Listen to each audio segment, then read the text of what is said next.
네, 안녕하십니까. 정봉부장입니다. 날씨가 너무 춥습니다. 영하 한 20도 되는 것 같은데, 그러니까 그 갤럭시 시계로 보니까 영하 11도로 돼 있네요. 누가 이렇게 선물을 해줬는데, 갤럭시 그 시계가 아주 요긴하게 쓰고 있습니다. 오늘 보니까 여러 채널에서 공중파는 또 아니고 유튜브 채널에서 이제 박승혁 작가께서 이제 정치권에 입문하신다. 금융개혁당으로 공동대표 박승혁 대표께서 이제 나오고 또 이제 선대인 소장께서 공동대표로 해서 이제 금융개혁당 나오는 걸로 지금 얘기가 나오더라고요. 한 4시간 전 걸로 돼 있던데, 아무튼 나오고, 박승혁 대표께서 이제 비례대표, 아마 1번으로 나오시겠죠? 선대인 소장께서는 이제 출마를 하지 않겠다 이렇게 나오는 걸로 봤습니다. 제가 봤는데, 정말 잘 되고 있습니다. 아주 그냥 상당히 군무적인 일이라고 봐요.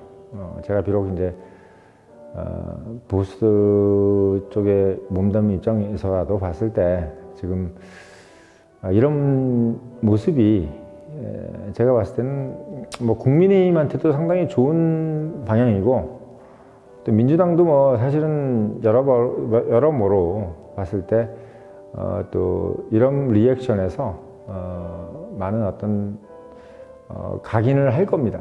왜냐하면 이게 국민들이 봤을 때는 실질적인 걸 중요시 여기는 거란 말이죠. 그러니까 사실 이제 이전까지만 해도 정당이라는 것은 보수 진보 이런 어떤 입장에서 내가 가진 자다 또는 가지려고 하는 자다 어떤 이런 어떤 양분된 이원법적인 생각으로 지금 대한민국을 이끌어왔다면 이제는 이제 그게 안 먹히는 거예요. 그런 논리는 국민들 자체가 이제 왜 안 먹히냐. 국민들도 이제 그게 지친 것도 지친 거지만 본인들의 생업이 더 중요한 사람들이 훨씬 많아.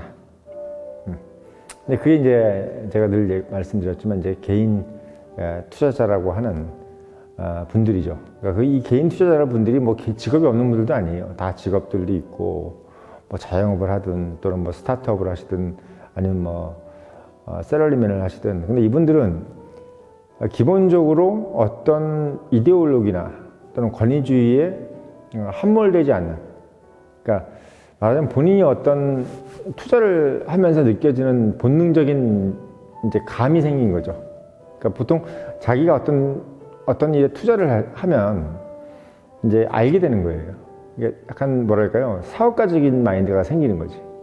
그러면서 어떤 이데올로기라든지 이런 거에 함몰되지 않는 그런 스스로 빛나는 마인드가 생기는 겁니다. 이제 그런 분들이 바로 이제 1,700만 또는 1,500만이라고도 하고 1,450만이라고도 하는데 아무튼 전 좀 많게 보겠습니다. 1,700만. 이분들이 이제 뭔가의 어떤 행동을 좀 바라는 거죠. 근데 그게 지금 이제 촉발제가 된 게 금융개혁당 또는 시민연대, 금융개혁 시민연대 이렇게 말씀하셨는데 아무튼 어떤 이름도 좋아요. 중요한 건 이제 금융개혁이라는 것을 향한 국민의 명령을 따른다 이런 거죠. 그러니까 박승혁 작가께서 상당히 인물이 좋아서 늘 말씀드리지만 인물이 좋거나 또는 많이 배워서 이분께서 이제 뭔가 지명을 받았다라기보다는 이 도도한 역사의 흐름에서 본인께서 이제 용기 있게 이 얘기를 하셨는데 그 얘기가 스파크가 먹은 겁니다. 스파크가. 그래서 많은 사람들이 봤을 때 그래서 납득이 된다. 이게 납득이 간다. 저분이 하는 얘기가 납득이 간다는 것을 우리가 생각하는 것보다 훨씬 많은 사람들이 이해를 하는 그런 상황이 지금 도래한 겁니다. 그러니까 이준석 신당이라든지 또는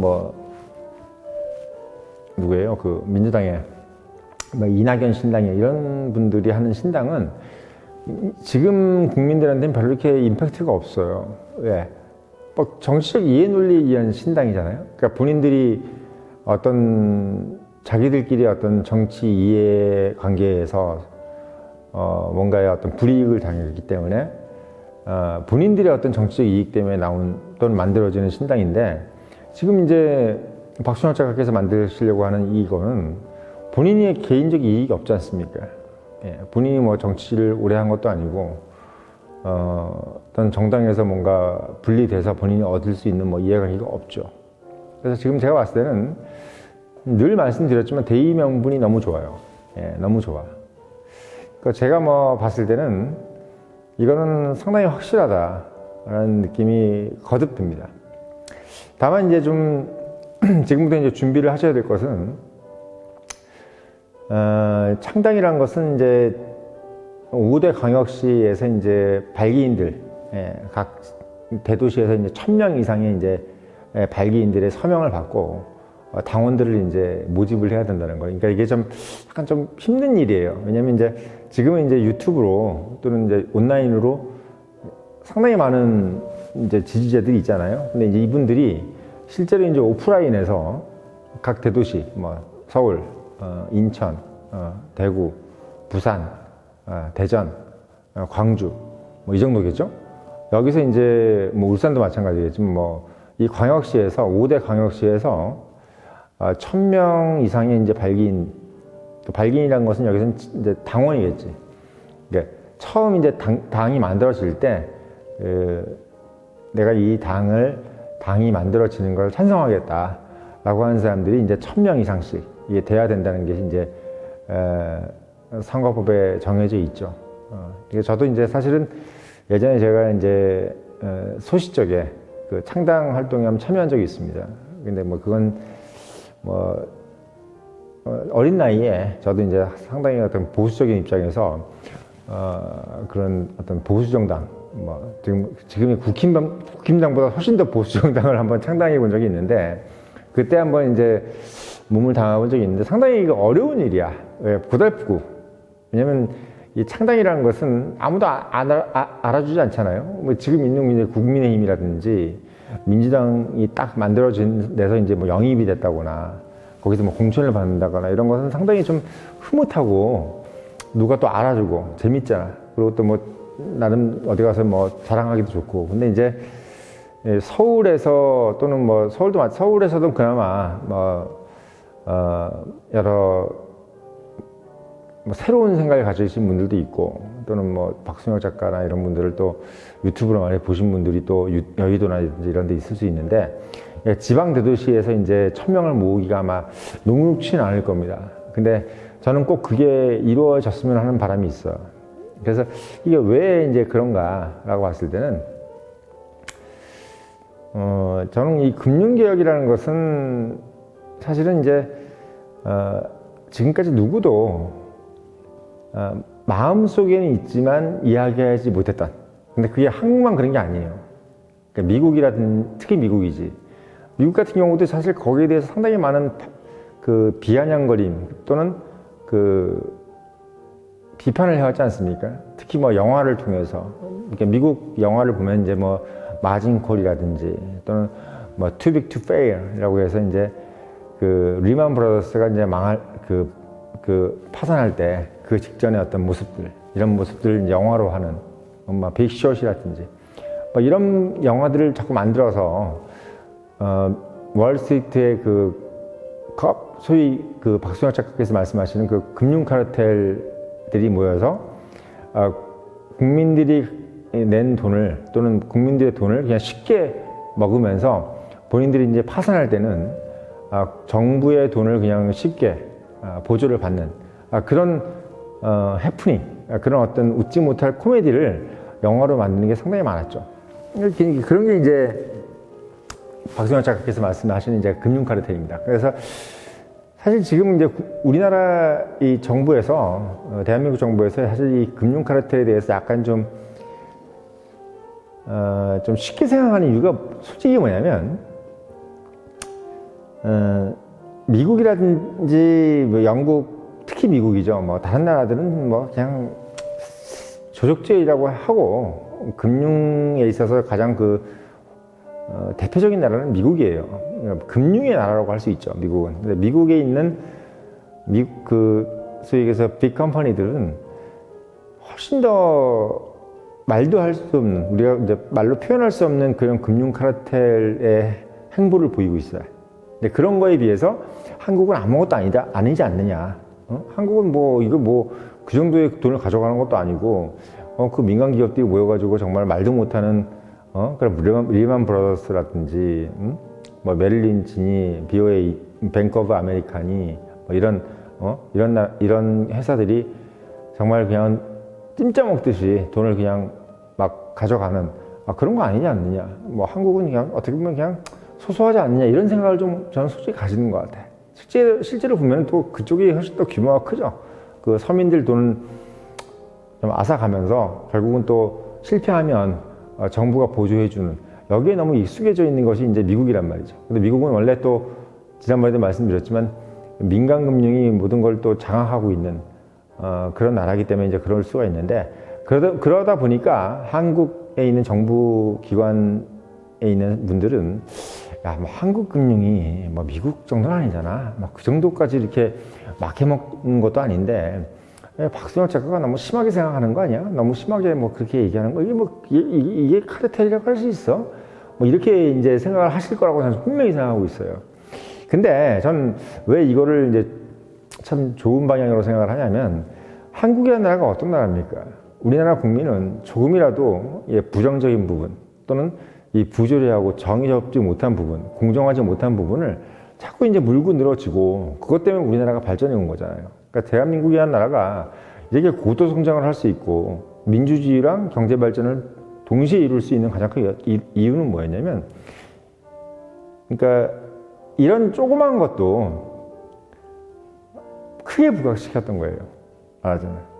왜 이걸 용납하냐?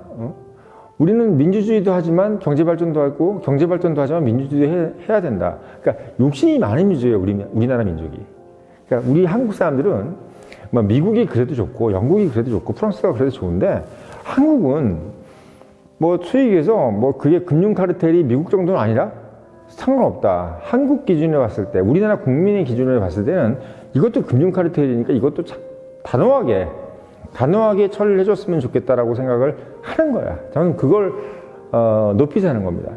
그럼 그게 왜 좋으냐? 그 눈높이가 높아지면 결국은 더 금융 선진국이 되는 거예요. 그러니까 미국도 이룰 수 없는, 영국이라든지 프랑스 이런 선진국들이 감히 금융 카르텔들이 너무 득세를 했기 때문에 이룰 수 없었던 그 부분을 한국 국민들은 이룰 수 있는 겁니다. 이번에 예를 들면 박수영 작가께서 그렇게 주장을 하셔서 그렇게 됐든, 아니면 뭐 소위 얘기해서 누가 그렇게 먼저 얘기를 했든, 어쨌든 1700만이든 1450만이든 뭐 1500만이든 상관없습니다. 이분들이 결국은 금융개혁에 대해서 갈급함을 느끼고, 이 조그마든 크든 이 금융 카르텔, 뭐 솔직히 얘기하면 우리 이 관치금융 하에 있기 때문에 이 금융사들이 미국에 있는 그 어마어마한 금융 카르텔하고 비교했을 땐 작죠. 솔직히 작죠. 저도 이제 외국계 금융기관에 있었기 때문에 그 외국계들이 갖고 있는 그 눈높이는 정말 어마어마해. 근데 그 어마어마한 눈높이에 비해서는 한국이 작을 수는 있어도, 한국 국민들이 봤을 때는 이거마저도 불공정하게 보이는 거고, 이게 고쳐졌으면 좋겠다고 생각하는 겁니다. 저는 근데 그게 고쳐진다고 하면 정말 대단하다는 생각이 들어요. 왜? 지금 일본이라든지 미국, 프랑스, 독일, 뭐 영국 이런 나라들도 금융개혁 어려워요. 왜 어렵느냐? 금융 카르텔이 한국보다 더 심합니다. 물론 그 사람들은 이제 법을 지켜가면서 하죠. 근데 우리나라가 지금 이제 법을 안 지켜가고 또는 불공정하다 이렇게 하는 건 뭐냐면, 약간 애매한 구조라서 그렇죠. 그러니까 관치금융이라는 부분에서 국가가 애매하게 그 기관을 어떻게 장악하고 있고, 또는 소위 얘기해서 이제 규제 산업이라고 이제 딱 얽어매 놓고 금융기관을 이제 해놓으면서 금융기관을 또 돈을 벌게 만들고, 또 한국 기관들이 또는 개인들의 어떤 돈을 이렇게 치팅하는 부분에 대해서 눈 감아주는 부분, 그리고 외국 개 금융기관들이 와서 어느 정도 치팅하는 부분도 또 이해해주고. 그러니까 약간 보면 좀 어정쩡하죠. 이 어정쩡한 부분을 해결해줘야 된다. 이 부분을 지금 국민들이 바라는 겁니다. 그래서 제가 봤을 때는 한국 금융이 뭐 썩었다 이런 것보다 우리나라가 이제 예전에 이제 뭐 삼성이 반도체가 만들어지기 전에 뭐 하이콜드 냉장고 시절, 삼성전자가 하이콜드 냉장고 시절에 우리 지금 MZ세대들은 기억도 못하지 않습니까? 삼성전자가 언제부터 이렇게 뭐 반도체 만들고 뭐 갤럭시 만들고 했습니까? 뭐 우리 지금 예전에 70년대, 80년대 계셨던 분들은 삼성전자라는 것이 뭐 만드는 거 고작 해봐야 뭐 어디 뭐 냉장고도 제대로 못 만들었던 그런 기업으로 생각하지만 지금 우리 MZ 세대들은 삼성전자라고 하면 뭐 대단한 걸 만든다고 생각하잖아요. 근데 그게 바로 눈높이거든요. 그러니까 그 눈높이를 우리가 맞춰줬기 때문에 삼성전자도 어떻게 보면 세계적인 기업이 된 것처럼 제가 봤을 때는 국민이 만약에 그렇게 명령을 해서 금융개혁을 이렇게 해내자. 그리고 정말 이 기울어진 운동장, 뭐 미국이라든지 영국 이런 나라에 비하면 좀 아무것도 아니라고 하지 말고 그냥 한국 국민들 기준에서 봤을 때 이게 정말 기울어진 운동장이라고 생각하면 국가가 정말 단호하게 그래, 좋다. 한국이 정말 앞으로 이런 나라들을 다 이기고 이 금융시장에서도 만큼이라도 뭐 반도체니 또는 뭐 갤럭시니 전기차 뭐 이런 시장뿐만 아니라 금융시장만큼도 미국이라든지 영국 이런 나라들보다 우리가 더 잘 나갈 수 있다라는 마음을 그냥 굳게 먹고 이번 기회에 그냥 법을 싹 고쳐서 한국 금융기관이 그냥 자생적으로 외국계 기관이든 어느 기관이든 싸워서 이길 수 있게끔 그냥 똑같이 어떻게 보면 일률적으로 공정하게 법을 집행해 나가면 제가 봤을 때는 금융개혁이 이루어질 수 있다고 봅니다. 근데 제가 이걸 이제 왜 정당을 만들고 특히 박수영 작가라든지 이런 분들이 이제 정당을 만들어서 했으면 좋겠다 이런 말씀을 드리냐면 우리나라는 어떻게 보면 이 정치 권력이라는 것이 안정을 바라요. 뭔가 이렇게 누가 뭔가 경종을 때려주거나 뭔가 크게 나를 위협하거나 이러지 않으면 그냥 어떻게 보면 그냥 이대로 그냥 그대로 가길 원하는 그런 게 좀 있어. 그게 민주당도 마찬가지고 국민도 마찬가지입니다. 그러니까 민주당도 원래는 안 그랬어요. 예전에 상당히 어떤 투쟁적이었고 그 투쟁이라는 것이 무슨 어떻게 보면 북한의 어떤 뭐 공산주의 이런 게 아니라 뭔가 좀 개혁하자, 뭐 좀 바꾸자 이런 느낌이었는데 지금은 어쨌든 간에 민주당도 뭔가 좀 안정적인 느낌이고 이제 뭔가 좀 그냥 그대로 가면서 어떻게 보면 뭔가 지금 현상 유지를 하려고 하는 그런 모습이 좀 많이 보였다는 거죠. 국민의힘이 오히려 지금 뭔가를 좀 하려고 하는 모습도 좀 솔직히 좀 보인다고 보고 물론 둘 다 더 똑같아요. 왜? 결과가 없으니까. 그래서 저는 지금 이 금융개혁이 또 금융개혁당이라는 것이 만들어진 가장 큰 이유는 결국 하나라고 봅니다. 결국은 박수영 작가한테도 원하는 게 이거겠죠. 박수영 작가가 뭐 정말 여기서 대통령이 되든 뭐 아니면 엄청난 권력을 가져가지고 모든 걸 다 때려엎고 이걸 바라겠습니까? 전 그건 아니라고 봐. 결국 뭐냐면 국힘 또는 민주당이 거대 양당이 있는 건 건재할 거예요. 그건 왜 대한민국의 이 기본적인 어떤 안정지향적인 마음이 있어. 우리 국민 자체가. 근데 국힘이란 것도 무너지길 바라지 않을 것이고 또 민주당도 결국 어느 정도의 그 세력을 유지할 거란 말이야. 그러면 뭘 바라냐면 이 국힘과 민주당의 당과 책찍을 적절하게 주면서 이 지금 현재 한국 금융시장에서 있는 이 금융 카르텔이라는 부분을 좀 선진국 기준을 훨씬 넘는 방향에서 한번 혁파해달라. 왜? 그게 국민들이 느끼는 뭐랄까요? 그냥 눈높이예요. 말하자면 이 눈높이가 지금 갖고 있는 뭐 정당이나 정부에서 봤을 때, 야, 그거 미국이라든지 영국, 프랑스에 비하면 우리는 아무것도 아니야. 너희들 지금 배불러서 하는 소리야 라고 하지 말고, 그냥 그 눈높이대로 하자는 거지. 왜? BTS니 뭐니 이런 것들도 다 그런 눈높이 때문에 만들어진 거잖아요. 만약에 우리가 BTS 뭐 이런 거 만들어질 때, 그냥 방시혁 씨가 BTS 만들고, 응? 이럴 때, 야, 우리가 뭘 그렇게 만들어? 라고 하지 않고, 야, 우리도 그런 걸 할 수 있어. 우리가 어떻게 보면 세계를 제패할 수 있어라고 했기 때문에 BTS가 나온 거잖아. 응? 맞죠? 뭐 제가 지난번에 말씀드렸지만 삼성전자가 뭐 반도체 만들고 갤럭시 만든 것도 응? 말도 안 되는 상상이지만 그거를 시도했기 때문에 된 것처럼 금융기관도 금융시장도 마찬가지, 금융 시장도 결국은 금융기관들이 그냥 우리는 외국계 기업보다 항상 못하고 외국계 거대 금융자본보다 우리는 못하기 때문에 그냥 우리는 정부의 어떤 어느 정도 적절한 보호를 받아가면서 개인들 등쳐먹고 적절하게 그냥 개인들도 좀 밥 먹게 해주면 우리가 어느 정도 이익을 내면서 형질을 유지하자, 이렇게 좀 어정쩡한 관계를 가지지 말고 그냥 아싸라게 금융개혁을 하면서 금융기관도 죽을 기관은 죽고 정말 명특하게 머리를 돌려가지고 살 기관을 살면 제가 봤을 때는 충분히 한국 금융기관도 외국계 뭐 메릴린치라든지 뭐 예전에 리만 브라더스라든지 뭐 뱅크 오브 아메리카든지 피델리티라든지 프랭클린 템플턴이라든지 이런 회사들처럼 될 수 있어요. 저는 될 수 있다고 봐요. 근데 그걸 왜 못하느냐, 이게 약간 어정쩡하기 때문에 그래. 어정쩡. 저는 그래서 개혁이라는 것은 뭐냐면 뭘 누굴 죽이고 살려 하는 게 개혁이 아니라고 봅니다. 개혁은 뭐냐면 그냥 오픈되게 놔두는 거예요. 오픈되게. 누구한테 더